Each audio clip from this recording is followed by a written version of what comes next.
फौजी अदालतों में सिविल केसेस के खिलाफ दरख्वास्तों पर आज समाअत हुई, जिसमें जस्टिस तारिक मसूद साहब और जस्टिस काजी फायजीसा साहब ने इस केस से अलहदगी का ऐलान किया और 7 रुकनी बेंच ने इस केस की समाअत की। दूसरी जानिब वज़ीर-ए-आज़म शहबाज शरीफ साहब भी इस वक्त फ्रांस के दौरे पर हैं। 2 अहम डेवलपमेंट्स है दिन भर की, मैं इस पर आपकी राय जानना चाहूँगी। सबसे पहले तो जी बड़ी इंटरेस्टिंग वाक़यात हो रहे हैं मुल्क के अंदर भी और मुल्क के बाहर भी। और एक तो उसमें से जैसे आज दिन का आगाज़ हुआ और 9 रुकनी बेंच, पहले लार्जर बेंच जिसका कल शाम को जिसका ऐलान हुआ था, और वो ये था कि क्या जो सिविलियंस हैं उनका मिलिट्री कोर्ट में ट्रायल हो सकता है कि नहीं। तो आज फिर उसकी सारा दिन हमें पता है कि उसमें क्या हुआ। कल 9:30 बजे तक उसकी समाअत मुलतवी हुई। उसमें जस्टिस फाइज ईसा साहब जो कि नामजद चीफ जस्टिस हैं, उन्होंने और जस्टिस तारिक मसूद साहब ने जो है ये कहा कि हाँ बैठने से उन्होंने कहा कि क्योंकि उसकी वजह ये है कि जो प्रैक्टिस एंड प्रोसीजर बिल उसके ऊपर स्टे है और ना उसका फैसला एक तरफ है ना उसका फैसला दूसरी तरफ है। तो जब तक उसका फैसला नहीं हो जाता तो हम उसमें बैठ नहीं सकते। उन्होंने वजाहत भी की कि हम अपने बेंच से अलग नहीं कर रहे, लेकिन हम चाहते हैं कि उसका फैसला पहले आ जाए ताकि हमें पता चले कि क्या जो ये सुमोटो 184(3) ये क्या चीफ जस्टिस बना सकते हैं या ये इख्तियार जो है ये 3 सीनियर जज जो हैं उनके पास इख्तियार है। तो बेंच बहरहाल टूट गया, 9 रुकनी बेंच टूट गया। 2 मौजूद जज साहिबान उसमें से उठ के चले गए और उन्होंने वजूहात बताई कि जी हम इसमें से अपने आप को अलग नहीं कर रहे, लेकिन हम इसको सुनना इसलिए नहीं चाहते कि हम चाहते हैं पहले उसका फैसला आ जाए, या उसको मुस्तरद कर दें या उसको एक्सेप्ट कर लें, लेकिन वो चूँकि स्टे है इसलिए हम नहीं बैठ सकते। उसके बाद फिर 7 रुकनी बैठा बेंच और चीफ जस्टिस उमर अता बंदयाल साहब का, और उसने फिर 4 पिटीशंस वहाँ पे हैं। एक चेयरमैन तहरीक इंसाफ, एक जो है वो जस्टिस जवाद ख्वाजा साहब की, और एक जो है लतीफ़ खोसा साहब जो कि एतजाज़ एहसन साहब की वहाँ पे नुमाइंदगी कर रहे हैं, अदालत में पैरवी कर रहे हैं, और एक जो है वो आम शहरियों की तरफ से जो कि फैसल सिद्दीकी साहब जो है, बड़ा नाम है हमारे आइन और कानून का। तो ये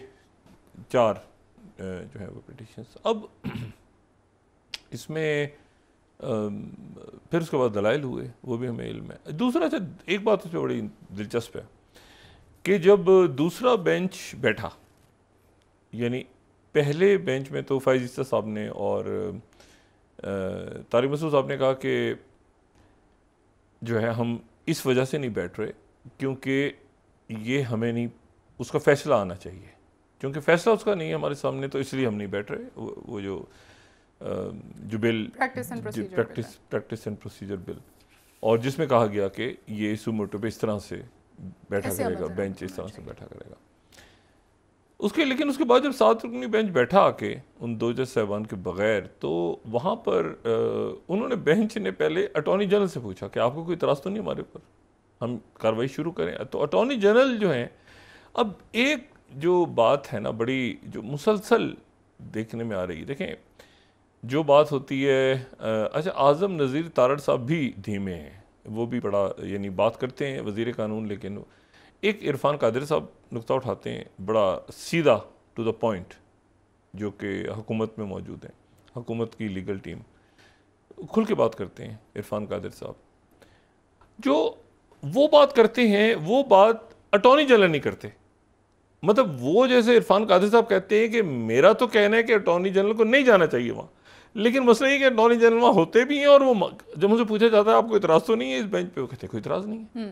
तो अटॉर्नी जनरल जो है, अब ये कुछ अजीब सा एक मामला है कि वो जो इरफान कादिर साहब है वो कहते हैं मैं अगर अटॉर्नी जनरल तो कभी भी ना जाऊँ, लेकिन अटॉर्नी जनरल वहाँ जाके कहते हैं कि हमें कोई इतराज़ नहीं है। अच्छा, तो ये एक अजीब एक ज़ाहिर है कि वो भी एक ज़बरदस्त शरीफ नफ्स शख्स हैं अटॉर्नी जनरल साहब। तो वो जो है वो अच्छा वो फिर वो यहाँ पे जब तकरीर होती है तो ख्वाजा आसिफ सब कुछ और बोल रहे होते हैं, वो कुछ और हो रहा होता है, अदालत में कुछ और होता है, फैसला वहाँ पे उसके में एक जो है ना खिचड़ी सी पकी हुई है। लेकिन इसमें जो बात मेरे ख्याल से सबसे अहम बात, इसमें दो बातें बहुत अहम आज सामने आई हैं जो कि कल जिनकी यकीनन हमें इल्म होगा। पहली बात तो ये कि ये सिविलियंस का मिलिट्री कोर्ट में ट्रायल जो है, एक मरहले पे तो एक जज साहब, मोहतरम जज साहब ने उन्होंने कहा कि आपको पता है कि जो सिविलियन अदालतें हैं उनमें इतनी सख्त सज़ाएं हैं कि आम लोगों से पूछें अगर कि तुम्हें फ़ौजी अदालत से सज़ा लेनी है या सिविलियन, तो अक्सरियत जो है वो अजब जवाब दें। इस तरह का कोई उन्होंने रिमार्क्स दिए। तो कल बहरहाल ये तय होगा। और दूसरी जो बात है, देखें मैं एक मजमूई आपको पिक्चर बताऊं, मजमूई जो अदालतों के हवाले से और इस वक्त जो ये 9 मई के बाद की सूरत हाल है। पहली बात तो यह है कि 9 मई के साथ जो है वो अब और मुख्तलिफ मामला भी ऐड हो गए हैं। मिसाल के तौर पे जैसे परवेज़ इलाही साहब जो गिरफ़्तार हैं और उनकी ज़मानत नहीं हो रही, तो वो 9 मई पे नहीं है बल्कि उनके ऊपर मनी लॉन्ड्रिंग और करप्शन के इल्ज़ाम वगैरह आयद हों। अच्छा, तो अब इसमें मामला ये है कि और बहुत से जो लोग हैं अभी तक वो सिविलियन अदालतों में ही हैं, लेकिन आप देखें कि उनकी ज़मानतें नहीं हो रही। आज खतीजा शाह साहिबा और बाकी जो ख़वातीन, उनकी आलिया हमजा शाह साहिबा और बाकी जो हैं उनकी भी ज़मानतें आज जो है वो मुस्तरद हो गई और वो भी उनको भी भेज दिया गया दोबारा जेल। और इस तरह से बहुत सारे लोग। तो इसमें जो मजमूई पिक्चर है ना, मैं आपको ये बताऊँ, मजमूई एक आप टोटल उसमें देखें, दो ही रास्ते हो सकते हैं ना, दो ही फैसले हमारे सामने आ सकते हैं। या ये आ सकता है कि वो इस पर स्टे दे दें कि ये सिविलियंस के केसेस फौजी अदालतों में फ़िलहाल, स्टे का मतलब है कि स्टे, ठीक है, यानी बाद में हम सुनेंगे सबको। ये भी हो सकता है जो एतजाज़ एहसन साहब ने कहा कि हमें स्टे, तो आज लतीफ़ खुसरो साहब ने भी कहा कि हमें स्टे दें, उन्होंने कहा नहीं, हम अटॉर्नी जनरल को सुनेंगे पहले। तो ये भी हो सकता है कि अटॉर्नी जनरल को सुनने के बाद वो स्टे दे दें कुछ अर्से और फिर उसके या ये कि मुस्तरद कर दें या एक्सेप्ट कर लें, मतलब 2-3 रास्ते ही हो सकते हैं इसमें। लेकिन उसके नतीजे में जो मजमूई सूरत हाल है ना, उस पर कोई फ़र्क नहीं पड़ेगा। मिसाल के तौर पर वो स्टे दे देते हैं अभी, तो स्टे देने से गिरफ्तारियाँ अपनी जगह पर रहेंगी और ट्रायल तो अभी शुरू नहीं हुए और वो उस पर आगे जाके दलाइल होंगे अगर फ़र्ज़ करें स्टे हो जाता है। तो ये मामला, तो ये मैंने आपसे कहा ना, ये लंबा मामला, ये लंबा चलने वाला मामला है। और जो इसमें लोग गिरफ़्तार हैं उनको किसी किस्म की कोई सहूलत या उनके साथ नरमी हमें नज़र नहीं आ रही अदालतों की तरफ से भी, चाहे वो सिविलियन अदालतें ही हैं। तो मजमूई जो सूरत हाल है उसके ऊपर कोई असर नहीं पड़ेगा से। मेरा ख्याल है इससे ज़ाहिर है कि मुख्तलिफ जज साहिबान की मुख्तलिफ राय हैं, दलाएँ हैं, लेकिन जो दूसरी बात है वो बड़ी अहम है और ये कि ये जब पूछा गया लतीफ़ खसा साहब से कि बताइए कितने लोग हैं जो गिरफ़्तार हुए हैं या जो उठाए गए 9 मई के बाद, तो उन्होंने कहा जी हमारे पास तो हमें बताया नहीं जा रहा, हमारे पास तादाद नहीं। तो फिर अदालत ने कल तफसील मंगवाई कि कितने लोग गिरफ़्तार हैं, कितनी औरतें, कितने बच्चे, कहाँ पे हैं, कैसे क्या। तो वो बहरहाल हमारे सामने एक फ़िगर आएगी कल कि जी इतने लोग गिरफ़्तार हैं, उन पे इल्ज़ाम क्या है, मतलब ये भी तो पता चले ना इल्ज़ाम क्या है, किस मुकदमे में उनको गिरफ़्तार किया गया है, क्या हुआ है। तो ये कल तफसील सामने आएगी। लेकिन मैंने आपसे पहले कहा कि एक तो हमें पता है बिल्कुल कि फ़ायज़ ईसा साहब का एक नुक्ता नज़र है, बंदियाल साहब का अपना एक नुक्ता नज़र है, मुख्तलिफ हवालों से, उनमें मैं तकसीम नहीं कहूँगा, बस मैं कहूँगा इख्तलाफात हैं और चाहे जो भी उसको कहें, हम तो हमेशा बड़ी इज़्ज़त और एहतराम से बात करते हैं और करनी भी चाहिए।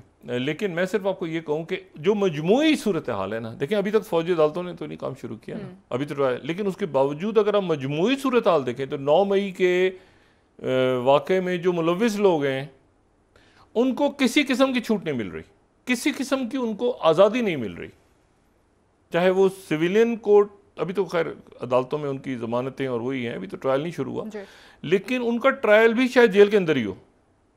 यानी अगर इंसदाद दहशत गर्दी की अदालतें भी होती हैं, फ़र्ज़ करें फ़ौजी अदालतें नहीं, इंसदाद दहशत गर्दी की अदालतें होती हैं, तो जो ATC कोर्ट्स हैं, तो वो भी शायद जेलों के अंदर ही उनका ट्रायल हो, उनको बाहर ना लाया जाए। यानी बाहर से मुराद ये कि जैसे होता है ना कि 14 दिन बाद नहीं, हाँ 14 दिन बाद पेश किया जा रहा है, उनको लाए, जो जज हैं खुद वो जेलों के अंदर ही बैठ के उनका ट्रायल करें। इस बात के भी इम्कानात हैं। यानी कोई सख्ती जो है वो उसमें कमी हमें नज़र नहीं आती किसी भी सूरत, फैसला जो भी हो सुबह या कल या परसों या जब भी होना है। क्योंकि आज ये जैसे साहबा ने ये भी कहा कि हम इसको सुनेंगे और जल्द हम चाहेंगे कि इस केस को निपटा के आगे बढ़ें, क्योंकि ये ज़ाहिर है कि इंसानी हकूक़ का भी मसला है इसमें, और इसमें यह भी है कि कोई गुनाहगार जो है बच के ना निकल जाए। उससे ज़्यादा इंपॉर्टेंट ये है कि बेगुनाह उसमें रगड़े में ना आ जाए। और ये 9 मई का वाक़या ज़ाहिर है, इसको ना कोई भूलेगा, ना किसी को भूलना चाहिए, ना हमें चाहिए कि हम बतौर कौम इसको भूलें कि क्या हुआ है मामला। लेकिन इसमें ये बहुत इम्पॉर्टेंट है कि हमें कल पता तो चलेगा ना कि उसमें कितने लोग हैं, कितने, मतलब एक डाटा अदालत में पेश होगा और सुबह 9:30 बजे इसकी समाअत होगी। लेकिन जैसे मैंने पहले कहा ना कि इससे कतई नज़र कि क्या होता है, स्टे होता है नहीं होता, जो 2-3 ऑप्शन हैं, जो गिरफ्त है ना कानून की वो सख्त से सख्त तर होती है, आपको नजर आएगी आने वाले दिनों में, सख्त से सख्त तर, उसमें कोई कमी नहीं होगी। ठीक है। अच्छा, इस पूरी पिक्चर में जो ये अरेंजमेंट है, हुक्मरान अरेंजमेंट, ये अपने आखिरी दिनों के अंदर जो है ये लड़कता फड़कता, अजीब घिसटता पिसटता आगे जा रहा है। कैसे जा रहा है ये बस इन अजीब सा ही एक है सिलसिला।